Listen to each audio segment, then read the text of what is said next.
Hello everyone. Now let's just talk about aphorism 109. In aphorism 109, Hahnemann tells the reader that the path he opened, the homeopathic method, is new and reliable because it is based entirely on experiment and observation. अब Hahnemann ने बहुत clearly ये specify किया है कि homeopathy जो है वो ऑब्जर्वेशन पे बेस्ड है, एक्सपेरिमेंट्स पे बेस्ड है। ऐसे ही कुछ बोला नहीं गया है। हर चीज़ का आपके पास एक्सपेरिमेंट है, ऑब्जर्वेशन है और वो प्रूव्ड है। ठीक है।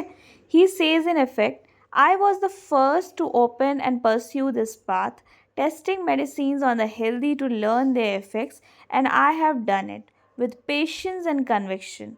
Only by this method can we find the true healing power of medicines and cure diseases with certainty. So, aphorism 109, Hahnemann claim करते हैं of discovery and foundation statement of homeopathy as an experimental science. अब aphorism 109 बहुत important है क्योंकि इसमें aphorism 109 में Hahnemann ने clearly कह दिया है कि होम्योपैथी एक्सपेरिमेंटली प्रूव्ड है, कोई ऐसी वैसी साइंस नहीं है, प्रूव्ड है और इसके हर चीज़ का आपके पास हमारे हेल्दी इंडिविजुअल के ऊपर रिजल्ट शोन है कि हर मेडिसिन का इफ़ेक्ट क्या है। की पॉइंट्स ये हैं इस अफोरिज्म के। Hahnemann declares himself as the first discoverer of his path. Now Hahnemann ने बहुत क्लियरली कहा है कि वही थे पहले जिन्होंने इस साइंस को ढूंढा है, इस होम्योपैथी के क्योर को ढूंढा है और ये पाथ की डिस्कवरी सिर्फ उनके थ्रू हुई है। उन्होंने क्लैरिफाई किया है ये। The homeopathic method is based on experimentations and observations, not speculations. The certain way of curing is giving medicines homeopathically, that is according to similarity, and it introduces the idea of proving as the true source of knowledge.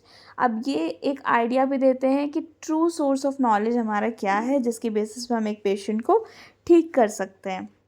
Now this aphorism gives a total view to all the haters of homeopathy कि homeopathy जो है वो ऐसी false speculations नहीं है, homeopathy एक proved science है।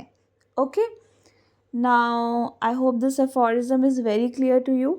And homeopathy allopathy को कभी अपोज नहीं किया था हैनेमन ने। हैनेमन का ये रोल नहीं था कि वो एलोपैथी को अपोज कर रहे हैं, बट होम्योपैथी को प्रमोट कर रहे थे। ठीक है।